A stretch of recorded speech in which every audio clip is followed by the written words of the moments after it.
That evening, the house was too quiet, the kind of silence that makes you feel like something is about to happen. I was folding laundry on the couch, just lost in the rhythm of it, when Daniel rushed in. His energy hit me like a cold draft. He was jittery, hurried, as if every second was running through his fingers. I looked up at him, my hands frozen mid-fold. He wasn't just restless, he was carrying something, a story he had already decided to deliver. And deep inside, I felt the smallest twist of unease. "Rebecca," he blurted, his words spilling out fast, too fast. "I can't stay tonight. Mom had a health scare. I need to be with her at the hospital." The way he said it left me stunned, like I had been pushed into ice water. My heart lurched instantly, every muscle in me tightening with worry. His mother's health had always been delicate, and any mention of it sent me spiraling with concern. I dropped the towel I was holding, eyes locked on him, needing him to say more, to explain. "Oh my God," I whispered, my voice catching. "Is she all right? Should I come with you?" That was my instinct. To be there, to go with him, to stand by his side. That's who I am. That's what marriage meant to me. But Daniel shook his head firmly, almost too firmly. "No, no. Stay here. It's late, and I'll handle it." He leaned down and kissed my forehead, a gesture that should have comforted me, but it felt off, almost empty. I told myself to trust him, to trust us. I didn't know then how much that trust would unravel. After he spoke, I just sat there for a moment, trying to process it all. The laundry basket was still in front of me, but suddenly it felt like a useless distraction. My mind was racing. What if something really happened to her? Should I call the hospital? Should I call her? The thought of her lying in a sterile bed with no one else there made my chest ache. Still, I held back. Daniel was insistent, almost too insistent, that I stay. I remember watching him gather his keys and jacket like a man in a hurry to outrun his own shadow. His hands shook slightly, or maybe I imagined it. He kept avoiding my eyes, and that gnawed at me. Normally he would let me in, share the weight of bad news, but tonight he shut me out. I told myself it was stress, just stress.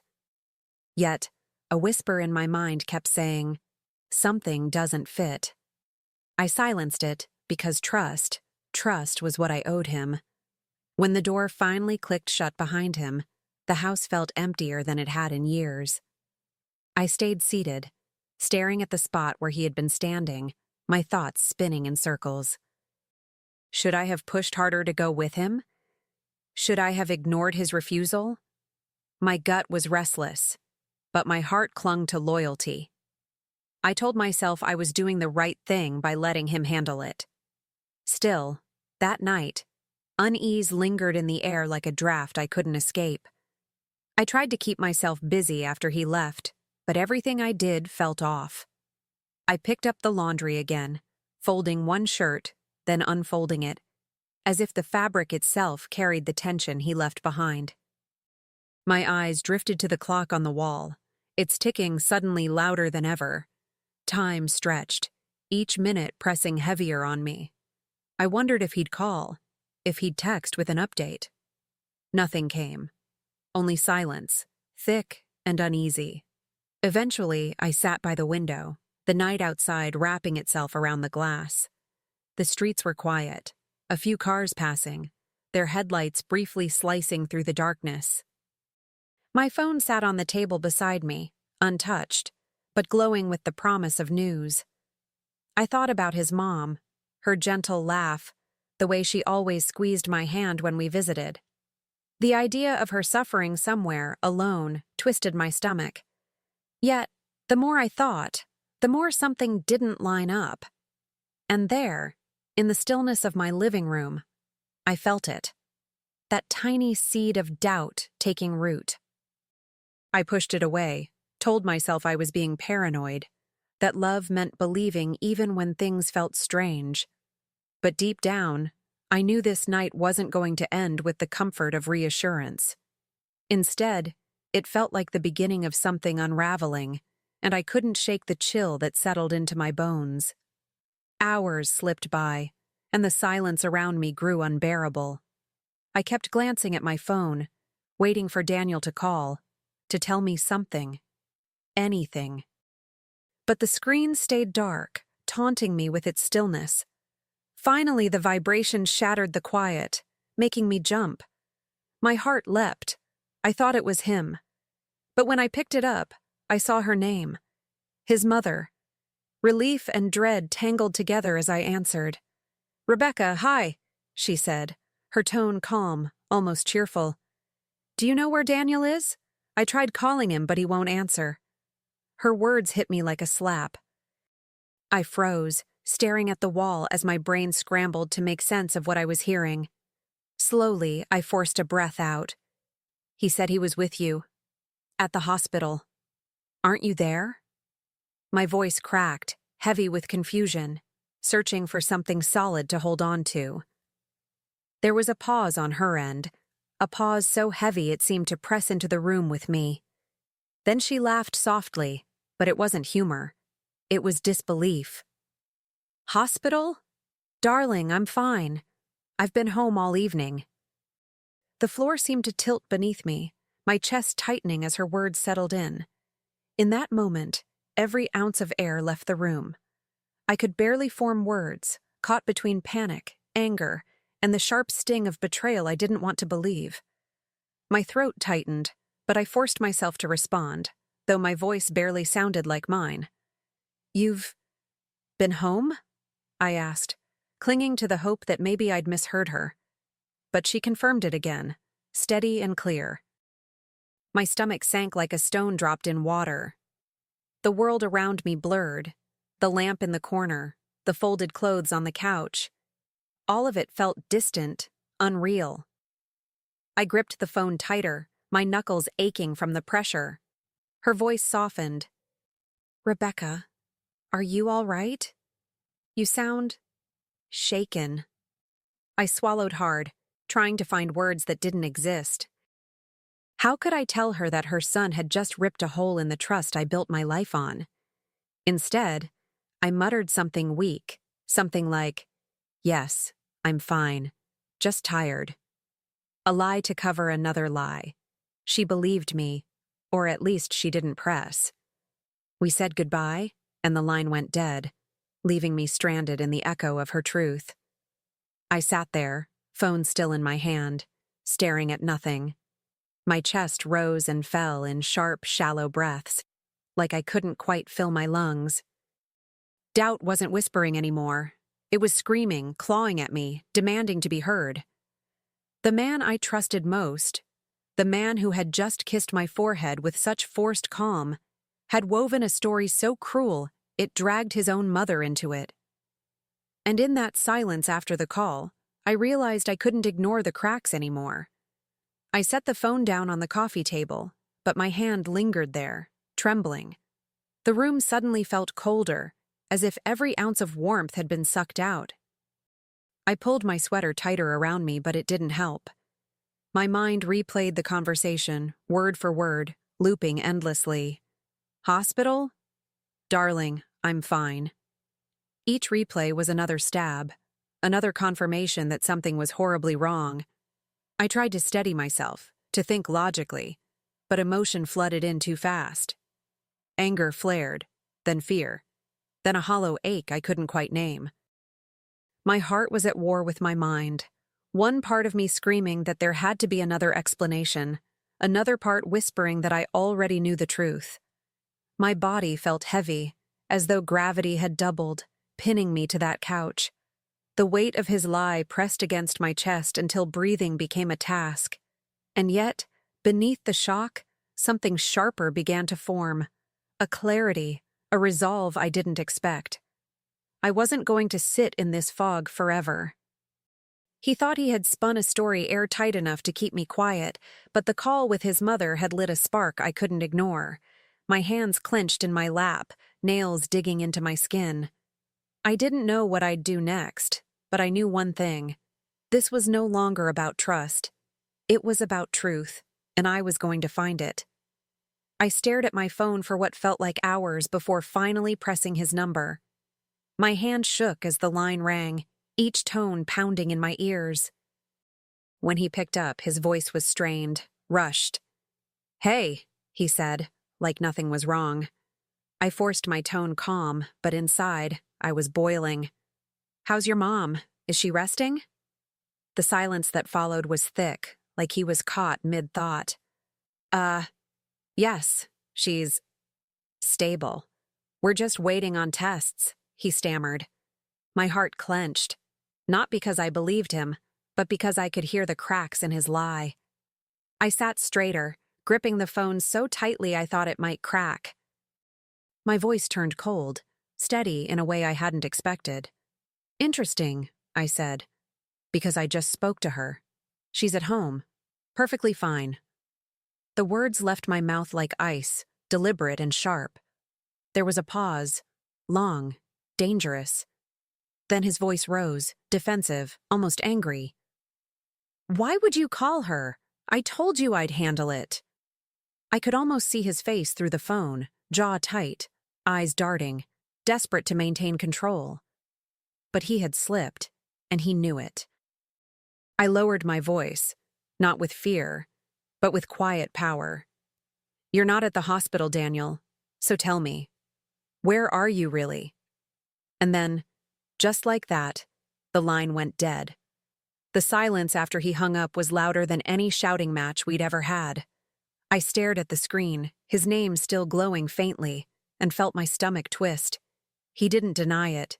He didn't explain. He just ran. That silence was all the confirmation I needed. My hands shook as I set the phone down, the weight of it suddenly unbearable, as though it had become the very vessel of his betrayal. I leaned back into the couch, my body heavy, my chest hollow. Memories of us together flashed through my mind. Vacations, dinners, those lazy Sunday mornings where he held me like I was his whole world. Were those moments real, or were they just another part of his performance? The thought was a knife, slicing away at everything I thought I knew. I felt a tear slide down, hot and unwanted, but I didn't bother to wipe it away. Instead, something inside me shifted. The Rebecca who folded laundry and trusted blindly was gone. Sitting there in the dim light of the living room, I realized I had crossed a line, quietly but irreversibly. I wasn't going to beg for answers he wasn't willing to give. I wasn't going to keep pretending his stories held weight. If he thought he could build a house of lies and lock me inside, he was about to learn I knew how to find the doors. I sat in the half-light of the living room, my heart pounding like a drum I couldn't silence. The air felt thick, almost suffocating, as though the walls themselves knew the truth before I did. I picked up the phone again, staring at his name on the screen, but I didn't press call this time. What was the point? He had already chosen to disappear into the shadows of his lie. And now, I was left with the pieces. The strangest part was how quickly shock gave way to clarity. I wasn't lost. I was awake. Every instinct in me screamed that his deception was bigger than just tonight. That call with his mother had been the unmasking, the slip in the curtain. He wanted me to believe in sickness and hospitals, but all I could see now was secrecy and betrayal. My chest hurt, but it wasn't from heartbreak. It was from the rage quietly burning to life. That night, I didn't cry myself to sleep. Instead, I lay awake, staring at the ceiling, my mind tracing every breadcrumb, every detail, every excuse he had ever given me. The lies he thought I'd let slide now felt like evidence, stacking higher with every memory. He thought he had ended the conversation by hanging up, but what he didn't know was that he had started something far bigger, something I couldn't and wouldn't let go. By morning, the fog of disbelief had burned off, leaving only determination. I wasn't going to sit in the dark, waiting for more half-truths. If Daniel thought I would keep swallowing his stories, he underestimated me. So, I opened the GPS tracker on his car, the one we'd installed years ago after a break-in. My finger hovered over the app for a moment, my pulse hammering. Then I tapped it, and his secrets lit up before me. The screen showed me a pattern, a trail of his movements I had never noticed. There it was, an upscale apartment complex, visited again and again. The pin on the map stared back at me, taunting, undeniable. My chest tightened as realization sank in. While I waited at home, folding laundry, worrying about his mother, he had been building another life across town. The betrayal wasn't abstract anymore. It had an address, a place where his lies lived. That evening, I drove there, my hands gripping the wheel so hard they ached. The city lights blurred past me, my thoughts sharper than ever. When I pulled up near the complex, my stomach turned at the sight of its polished glass doors and manicured entrance. I parked across the street, engine off, my body rigid with anticipation. I told myself I was only here to see, to know. But deep down, I already understood. Whatever I found here would change everything. I waited in the car, the night pressing in on me, every shadow outside stretching longer than it should. My hands trembled against the steering wheel, not from fear, but from the electric charge of knowing I was about to see the truth with my own eyes. Minutes dragged like hours, each one daring me to give up and go home. But I stayed. I had to. I wasn't leaving until I caught the ghost of his lies in the flesh. Then, the door of the building opened. My breath hitched as Daniel stepped out, but he wasn't alone. A woman followed him, tall, graceful, with her hand brushing his arm in a way that screamed intimacy. The way he leaned toward her, smiling, carefree, was the kind of ease I hadn't seen in our home for months. Watching them together felt like being gutted from the inside, yet I couldn't look away. This wasn't a misunderstanding. It was proof. I sank lower in my seat, my phone clutched tightly in my palm. Through the windshield, I raised it just high enough and clicked. The shutter sound was quiet, but to me, it felt deafening. Photo after photo, I captured them. His arm at her waist, the laugh they shared, the way he glanced around before leading her to his car. My fingers shook, but my resolve didn't. Each picture was a nail in the coffin of his deception. Each one a weapon he didn't know I was collecting. I stayed there long after they drove away, my body stiff in the silence of the car. The photos burned in my phone, proof I hadn't wanted but desperately needed. I scrolled through them once, twice, my stomach twisting with every swipe. Each image was another betrayal staring back at me, undeniable and raw. Yet with the ache came something steadier: control. For the first time, I wasn't just the wife waiting at home. I was the witness, the keeper of the truth. When I finally started the engine, the sound roared too loudly in the still night, but I didn't care. My reflection in the rearview mirror startled me. I looked harder, sharper, older somehow. There was grief there, yes, but beneath it, fire. I wasn't leaving empty-handed. I had evidence. And evidence meant power. And power meant he couldn't talk his way out of this anymore. The lies he wrapped himself in were now unraveling in my hands. Driving home, I rehearsed the words I'd never thought I'd say. Words sharp enough to cut through the years we had built together. My chest tightened, but not from fear, from anticipation. I didn't know exactly how or when I'd use what I had gathered, but I knew I would. Daniel had carved this path with his deceit, and I was no longer the woman blindly following behind him. I was the one laying down the next stone. By the weekend, I had everything in place. My heart no longer raced with fear. It beat with a steady rhythm of resolve. I invited everyone for dinner: Daniel, his mother, even a couple of close relatives. On the surface, it looked like a warm family gathering, just another Saturday night. But inside me, it was a stage, and I had rehearsed every single line. The table was set, candles flickering, dishes steaming, the air thick with unspoken truths waiting to be served. Daniel walked in with that familiar smile, the one that used to disarm me so easily. This time, it only made my blood simmer. He kissed my cheek, sat down, and started chatting as if life were perfectly normal. I smiled back, polite, controlled, letting him believe in the illusion for just a little longer. His mother laughed at some small story, passing the breadbasket across the table, completely unaware of the storm that was about to break.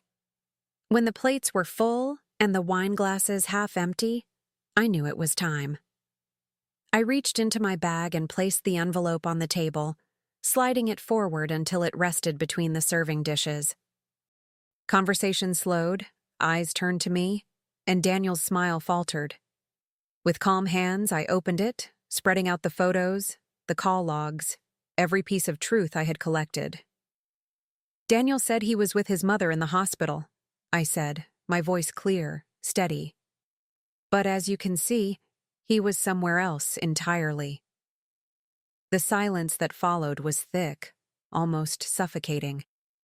His mother's fork clattered against her plate as she leaned closer, eyes wide at the photographs. "How could you lie about me like that? About my health?" Her voice shook with hurt more than anger, and for a moment, I saw Daniel flinch, his mask cracking under the weight of her disappointment.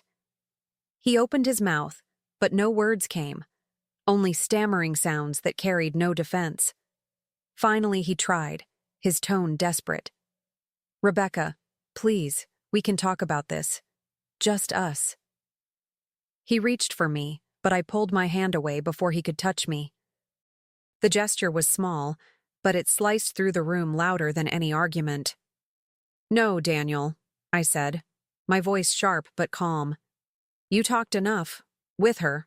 I've had my fill of lies." His eyes darted from me to the table, to the damning evidence staring back at him. Around us, the family exchanged uneasy glances, whispers stirring like wind through dry leaves. I could feel their judgment, their pity, but none of it touched me. I wasn't here to be pitied. I was here to draw the line he thought I'd never cross. He looked at me then, truly looked, like he didn't recognize the woman sitting across from him. And maybe he didn't, because the version of me who excused his absences, who accepted his words without proof, had been buried the night he hung up that phone.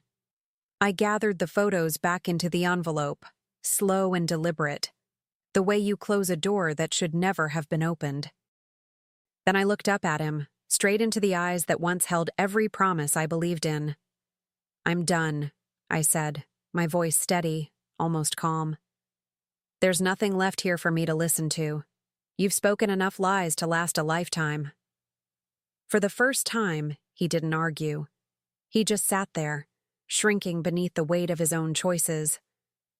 His mother shook her head, her disappointment etched deeper than any anger could carve. "I raised you better than this," she whispered, and those words cut him in a way my silence never could. He tried to speak again, but his voice broke, the confidence he wore like armor now shattered. I pushed my chair back slowly, the scrape against the floor sounding final, like a gavel. Everyone watched, but I felt oddly free, light even. As I stood, I realized the power wasn't in catching him, or even in exposing him. It was in reclaiming myself. I had been the wife who trusted, the woman who believed, the partner who gave without limits. But tonight, I became something else, the one who chose herself. And with that, I left him there, seated in front of his family, drowning in the wreckage of his lies. For once, I didn't look back. Months later, I hardly recognized the woman I used to be. The days of waiting by the window, second-guessing myself, folding laundry with a knot in my stomach. They feel like a life lived by someone else. Now, my mornings begin differently. A cup of coffee, sunlight spilling through the kitchen, and a to-do list filled with things that are mine and mine alone. I poured myself into work, into passions I had shelved for far too long, and slowly, piece by piece, I built a life that felt like mine again.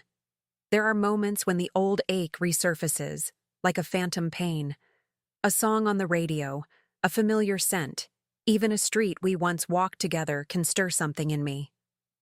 But it doesn't undo me anymore. If anything, it reminds me of how far I've come. From a woman blinded by loyalty to one who sees her own worth clearly. I carry scars, yes, but I wear them like proof of survival. They don't define me. They define what I overcame. One afternoon, I spotted him in a cafe. He looked smaller somehow, like life had been chipping away at him piece by piece. His eyes found mine, and for a moment, it was as if the air stilled. He approached quietly, almost timidly. "Rebecca, I made a mistake. I regret everything."